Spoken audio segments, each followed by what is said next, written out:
नमस्कार. स्वागत आहे तुमचं कृषी वार्ता युट्यूब चॅनल मध्ये.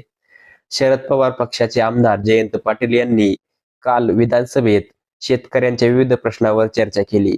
यामध्ये त्यांनी कांद्याचे भाव, शेतकरी कर्जमाफी आणि भारत अमेरिका करारावर शेतकऱ्यांसमोर कशी संकट येईल आणि शक्तीपीठ मार्ग याविषयी विधानसभेत प्रश्न उपस्थित केलेला आहे. तर पाहूया संपूर्ण माहिती या व्हिडिओमध्ये. शरद पवार पक्षाचे आमदार जयंत पाटील यांनी विधानसभेत राज्यपालांच्या अभिभाषणावरील चर्चेवेळी कांदा दराचा प्रश्न उपस्थित केला. कांद्याचे दर प्रति क्विंटल 600 ते 700 रुपयापर्यंत खाली आले आहेत. शेतकरी मेटाकुटीला आला असून ते आंदोलने करीत आहे. कांद्याचा उत्पादन खर्च किमान प्रति क्विंटल 1600 रुपये आहे.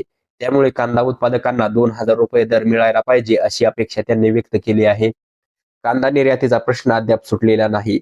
निर्यात कमी झाल्याचे कांद्याचे दर कोसळले आहेत. सध्या लासलगाव बाजार समितीत दर काय आहेत असा प्रश्न करत त्यांनी नाशिक जिल्ह्यातील चांदोड भागात शेतकरी उपोषणाला बसलेले असल्याचे निदर्शनास आणून दिले.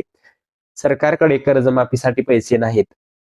केंद्र शासनाने निर्यातीवरील वस्तू शुल्क, कर व शुल्क परतावा योजनेत तत्काळ प्रभावाने 50% कपात करण्याचा निर्णय घेतला आहे. हे धक्कादायक आहे. सरकार आता सगळे अनुदान कमी करीत आहे.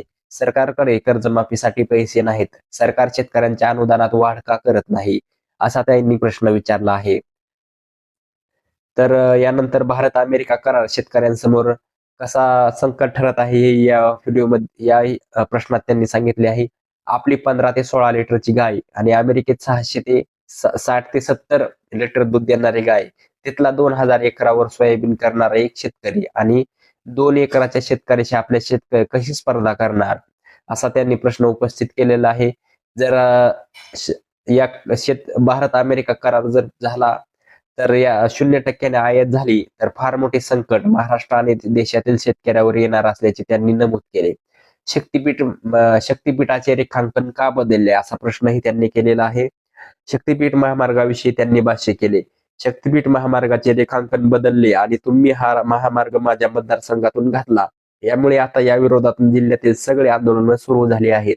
रेखांकन का बदलले? आमच्याकडे मोठी काही तीर्थस्थळे नाहीत. आमच्याकडे 1 इंच कोरडवाहू जमीन नाही. सर्व पाण्याखालची जमीन आहे. अशा जमिनी तुम्ही घ्यायला लागला तर अवघड आहे. अशी शब्दात त्यांनी नाराजी व्यक्त केलेली आहे. तर हे बरेच प्रश्न काल जयंत पाटील यांनी विधानसभेत मांडलेले आहेत. बघूया सरकार यावर काय निर्णय घेते ते. धन्यवाद.